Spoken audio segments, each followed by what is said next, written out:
tempo passa, o tempo voa e a Fiat Strada continua numa boa.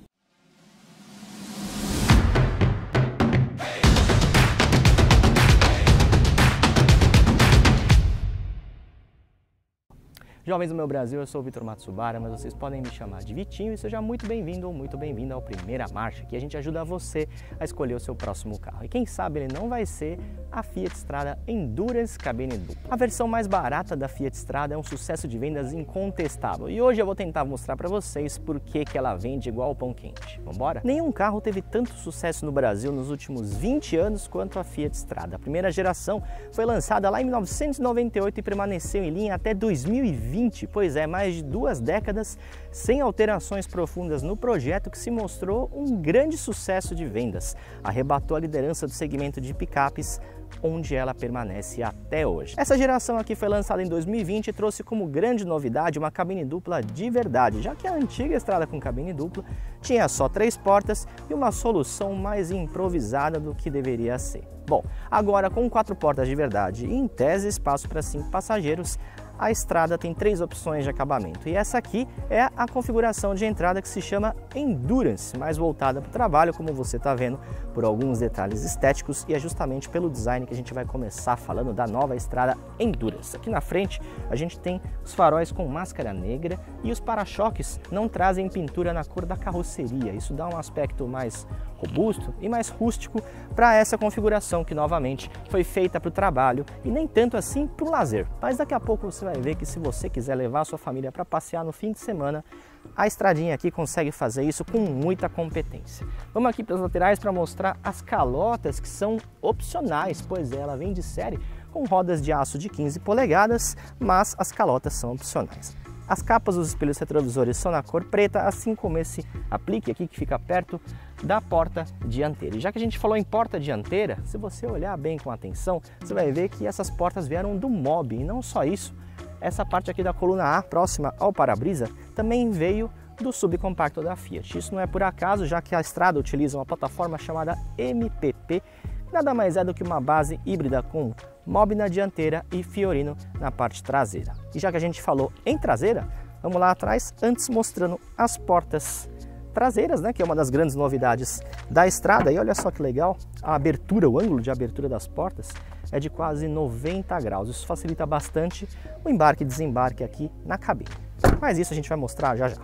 Aqui da traseira, a inspiração fica clara na Toro, principalmente no desenho das lanternas, que são bem bonitas e nitidamente inspiradas na Toro. A caçamba é mais alta, mas não tem a tampa bipartida, como acontece na própria Toro. A abertura é convencional, mas a Strada ganhou um sistema de amortecimento que deixou a tampa muito mais leve do que antes. Não chega a ser tão leve como na Saveiro, mas facilita muito a abertura e o fechamento da tampa da caçamba. E já que a gente falou em caçamba, vamos falar de capacidade de carga, né? São 650 kg de capacidade de carga, sendo que a versão com cabine simples, que a Fiat chama de cabine Plus, traz uma capacidade bem maior, que chega a 720 kg. Falando em litragem, em litros, essa caçamba aqui tem mais de 800 litros de capacidade, sendo que a cabine Plus, ou melhor, cabine simples, tem mais de 1.200 litros de capacidade. Então, se você precisa levar objetos maiores,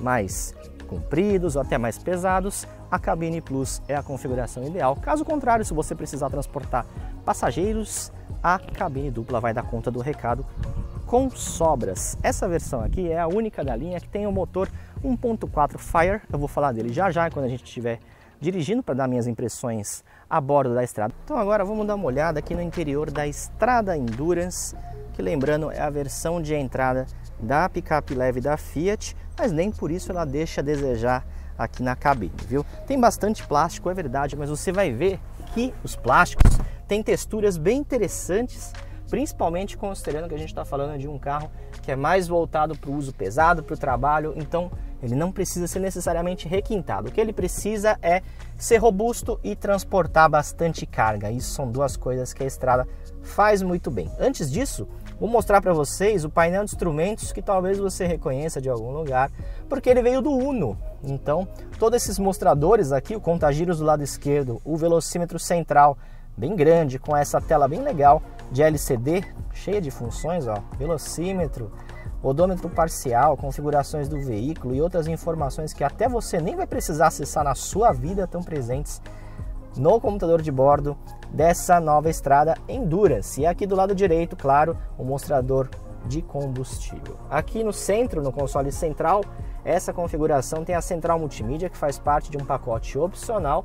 Vou colocar aí no GC aí embaixo o preço dos pacotes opcionais que estão presentes aqui nessa unidade que foi cedida para avaliação pela Fiat. Os comandos do ar-condicionado também vieram de outros carros da linha. Próxima manopla de câmbio, 2 porta-objetos bem interessantes, né? Porta-copos e porta-objetos um pouco acima. E lá na frente, lá embaixo, uma entrada auxiliar, uma entrada USB do tipo convencional e uma tomada de 12 volts. O câmbio manual de 5 velocidades, conhecido já da linha Fiat. Assim como outros detalhes que a gente já viu em outros carros da Fiat, como esse volante que veio do Uno e todo o painel aqui, pelo menos por trás dele, onde a gente não consegue ver, veio do Mobi, justamente por conta do que eu disse da plataforma híbrida que utiliza a parte dianteira vinda do Mobi. Essa central multimídia Uconnect merece bastante destaque porque ela é bem prática, muito fácil de utilizar e ela traz a função de espelhamento de tela de smartphone sem a necessidade de fios.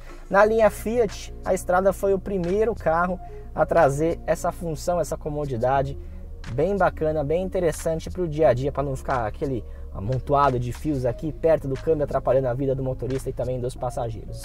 Na frente do banco do passageiro a gente tem um porta-trecos, um porta-objetos e aqui embaixo, claro, o porta-luvas. Você está vendo aqui que essa versão aqui, esse carro está bastante utilizado, né? Já foi bastante testado pelos colegas jornalistas, então ela está já com algumas marcas do tempo. Aqui em cima eu esqueci de falar para vocês algumas funções, alguns botões, a luz de neblina ali na caçamba, o pisca-alerta e esse botãozinho aqui, ó, é o TC+, o Traction Control Plus, que é uma variação do controle de tração, que é um item de série em todas as versões da Strada, pensada para o off-road, então ela pode te ajudar a se livrar de algum obstáculo leve no fora de estrada. Não é uma tração 4x4, tá, gente? Não dá para pegar atoleiro, nem areia, nem nada, mas ele pode te dar uma forcinha caso você precise de uma ajuda no fora de estrada. E aqui, por último, esse botãozinho aqui é para você desativar os sensores de estacionamento traseiros. Então vamos falar também de itens de série dessa configuração Endurance. Ela sai de fábrica com ar-condicionado,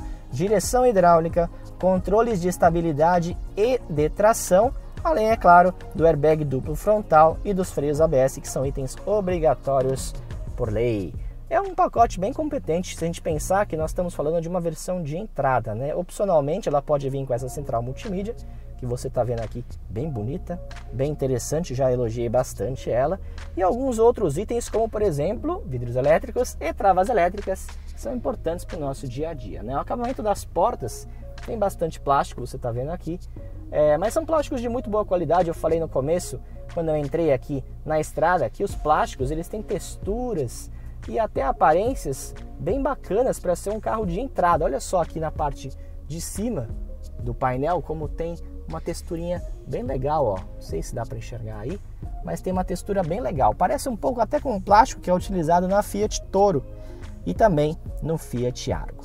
Os espelhos retrovisores têm regulagens normais, né, manuais, não é regulagem elétrica. Isso é uma comodidade restrita às outras versões da Strada. E vamos mostrar os bancos também, que eles têm um acabamento simples, mas de muito boa qualidade. Inclusive a posição de dirigir, né, a posição de sentar também melhorou bastante em relação à antiga Fiat Strada. Nada mais óbvio, já que a gente está falando de um projeto novo em comparação a um outro que tinha mais de 20 anos. Faltou só a gente mostrar o espaço no banco traseiro, né? Então, não seja por isso, vamos lá. Já falei que o acesso é facilitado por essa porta com ângulo de abertura de 90 graus, que é muito boa. E o espaço aqui para as pernas até que é bem ok, viu? Considerando que a gente está falando de uma picape pequena, que não foi desenhada para ser um carro de passeio e sim um veículo utilitário de carga, o espaço é muito bem aproveitado nessa nova geração da Strada. Aqui atrás nós temos, claro, 3 apoios de cabeça, 3 cintos de segurança de 3 pontos, como manda a lei, e também suporte para fixação de cadeirinhas Isofix. Vou afastar aqui para vocês verem um pouco como é o habitáculo da estrada, e aqui embaixo fica justamente as ferramentas. Aqui, ó, lá naquela tampa ali, ficam as ferramentas como macaco e chave de roda para realizar a troca do pneu. Lembrando que o step fica do lado externo, embaixo da caçamba. Então vamos lá para a caçamba também para mostrar para vocês. A abertura bem suave, né? Caçamba, ela é bem alta, mas ela não é tão funda assim, já que a gente está falando da configuração com cabine dupla. Lembrando, capacidade de carga de 650 kg, mais de 800 litros de capacidade volumétrica, números para essa configuração com cabine dupla. Se você já teve algum contato com a antiga estrada Working, não vai estranhar o conjunto da estrada Endurance. Ela é a única versão da nova estrada que tem um motor 1.4 Fire de até 88 cavalos e torque máximo de mais ou menos 12,5 kgfm quando abastecido com etanol. É exatamente o mesmo conjunto da antiga estrada, pelo menos nas suas versões de trabalho, nas versões de entrada, e foi uma escolha bem acertada da Fiat por um conjunto que seja robusto, que seja consagrado e principalmente que seja barato. As outras configurações trazem o motor 1.3 Firefly de até 109 cavalos, que é mais econômico, mas de desempenho, sendo bem sincero, no dia a dia você nem sente tanta diferença assim, viu? Isso porque esse motor 1.4 Fire, todo mundo sabe das qualidades que ele tem, então ele é um conjunto muito robusto e também muito confiável para o uso urbano e principalmente para o trabalho, que é para isso que essa estrada Endurance nasceu. Essa configuração aqui é a com carroceria de cabine dupla, que não é tão procurada assim pelos frotistas, né? A maioria das empresas prefere a versão com cabine simples ou cabine plus, como a Fiat gosta de chamar, até porque é uma versão mais barata e também essencialmente voltada para o transporte de cargas, já que a caçamba é bem mais. No uso cotidiano, a estrada Endurance agrada bastante, mesmo tendo um motor mais antiquado. Ele tem respostas um pouquinho ásperas, tudo, mas é importante lembrar que a gente está falando de um carro que foi concebido para o trabalho, então a gente não precisa de um veículo que tenha tanto desempenho assim e nem precisa ser necessariamente a última palavra em modernidade, né? O importante é que ele seja bom de dirigir, robusto e que seja econômico. E isso o motor 1.4 Fire da estrada Endurance consegue ser até relativamente frugal, não consegue ser tão beberrão como a gente poderia imaginar. As médias informadas pelo Inmetro estão na casa de 8, 8,5, quase 9 km por litro. Se for abastecida com etanol, a gente conseguiu uma média um pouquinho superior a isso, quase chegando nos 9 km por litro. Isso depois de rodar o percurso inteiro, o tanque todo, esgotar o tanque inteiro da estrada, a gente conseguiu uma média semelhante a isso. Então, para mim, nada mal. Então, para quem precisa de uma picapinha para o trabalho, mas não abre mão de ter bastante espaço, seja para levar os seus colegas de trabalho ou mesmo a família para aquela viagem no final de semana, a estrada Endurance pode ser uma opção bem interessante para você, mas lembrando que ela é a única da linha que tem o motor Fire 1.4, enquanto as outras oferecem o motor Firefly 1.3 e também deixa de lado alguns equipamentos presentes nas configurações mais caras da estrada, tá bom? Mas se você precisa de uma picape leve, não tem nem muito o que pensar, é estrada na cabeça. Se você gostou desse vídeo, aproveita para se inscrever no canal do Primeira Marcha, caso você ainda não seja inscrito, e não esquece de ativar as notificações, hein, para saber quando tem vídeo novo aqui no nosso canal. São conteúdos inéditos todas as terças-feiras e sextas-feiras às 18 horas e aos domingos no mesmo horário, conteúdo em shorts para você ver no seu celular. E se você realmente curtiu esse conteúdo, não esquece de deixar o seu joinha aqui embaixo e compartilhar ele com os seus amigos, isso ajuda bastante a gente a continuar crescendo e trazendo conteúdo inédito para vocês todas as semanas aqui no Primeira Marcha, beleza? É isso aí, até a próxima!